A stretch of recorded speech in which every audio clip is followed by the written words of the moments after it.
XXXII. The Hoard and the Dragon. He sought of himself who sorely did harm him, but for need very pressing, the servant of one of the sons of the hero's hate blows evaded. 5 seeking for shelter, and the sin-driven warrior took refuge within there. He early looked in it, when the onset surprised him. The Hoard. 10 He a gem vessel saw there. Many of such like ancient ornaments in the earth cave were lying, as in days of yore some one of men of illustrious lineage, as a legacy monstrous, there had secreted them, careful and thoughtful, 15 dear-valued jewels. Death had oft-snatched them, in the days of the past, and the one man moreover of the flower of the folk who fared there the longest, was fain to defer it, friend mourning warder, a little longer to be left in enjoyment 20 of long-lasting treasure. A barrow already stood on the plain the stream currents nigh to, knew by the ness edge, unneth of approaching. The keeper of rings carried within a ponderous deal of the treasure of nobles, 25 of gold that was beaten. Briefly he spake then. The ring-giver bewails the loss of retainers. Hold thou, O earth, now heroes no more may, the earnings of earlmen. Lo! Erst in thy bosom worthy men won them. War-death hath ravished perilous life bale, all my warriors, 30 liegemen beloved, who this life have forsaken, who hall pleasures saw. No sword-bearer have I, and no one to burnish the gold-plated vessel, the high-valued beaker. My heroes are vanished. The hardy helmet behung with gilding 35 shall be reaved of its riches. The ring-cleansers slumber who were charged to have ready visors for battle, and the byrnie that bided in battle encounter or breaking of war-shields, the bite of the edges molds with the hero. The ring-twisted armor, 40 its lord being lifeless, no longer may journey hanging by heroes. Harp-joy is vanished, the rapture of glee-wood, no excellent falcon swoops through the building, no swift-footed charger grindeth the gravel. A grievous destruction 45 no few of the world-folk widely hath scattered. So, woeful of spirit one after all lamented mournfully, moaning in sadness by day and by night, till death with its billows. The fire-dragon. Dashed on his spirit. Then the ancient dusksgather 50 found the great treasure standing all open.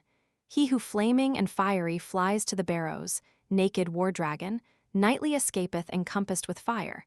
Men under heaven widely beheld him. 'Tis said that he looks for 55 the hoard in the earth, where old he is guarding the heathenish treasure. He'll be nowise the better. The dragon meets his match. So 300 winters the waster of peoples held upon earth that excellent hoard hall, till the forementioned earlman angered him bitterly. 60 the beat-plated beaker he bare to his chieftain, and fullest remission for all his remissness begged of his liegelord. Then the hoard was discovered, the treasure was taken, his petition was granted. The hero plunders the dragon's den. The lorn-mooted liegeman. His lord regarded 65 the old work of earth, folk 'twas the earliest occasion. When the dragon awoke, the strife was renewed there. He snuffed long the stone then, stout-hearted found he the footprint of foeman. Too far had he gone with cunning craftiness close to the head of 70, the fire-spewing dragon. So undoomed he may scape from anguish and exile, with ease who possesseth the favor of heaven. The hoard warden eagerly searched o'er the ground then, would meet with the person that caused him sorrow while in slumber reclining. 75 gleaming and wild he oft went round the cavern, all of it outward. Not any of earthmen was seen in that desert. Yet he joyed in the battle, rejoiced in the conflict. Oft he turned to the barrow, sought for the gem cup. This he soon perceived then. The dragon perceives that someone has disturbed his treasure. 80 that some man or other had discovered the gold, the famous folk treasure. Not fain did the hoard ward wait until evening. Then the ward of the barrow was angry in spirit. The loathed one wished to pay for the dear-valued drink cup with fire. 85 then the day was done as the dragon would have it. He no longer would wait on the wall, but departed. The dragon is infuriated. Fire-impelled flaming. Fearful the start was to earls in the land, as it early thereafter to their giver of gold was grievously ended. For longistraiona, b. Suggests lingistraiona, and renders of fleeting treasures. S. Accepts H's longistraiona, but renders the treasure long in accumulating. For hardfiadni, 2246, b. first suggested hardfinny, rendering a heap of treasures, so great that its equal would be hard to find. The same scholar suggests later Hordwindale equals a deal of treasure joy. Some read feckword, 2247, and render, banning words uttered. An earlier reading of H gave the following meaning to this passage: he is said to inhabit a mound under the earth, where he etc. The translation in the text is more authentic.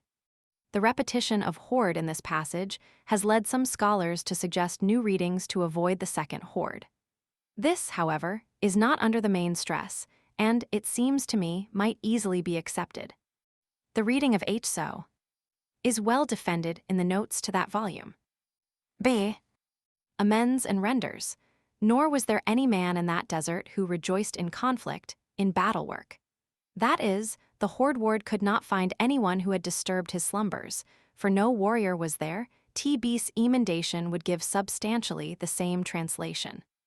Syncfeet 2301, this word both here and in v.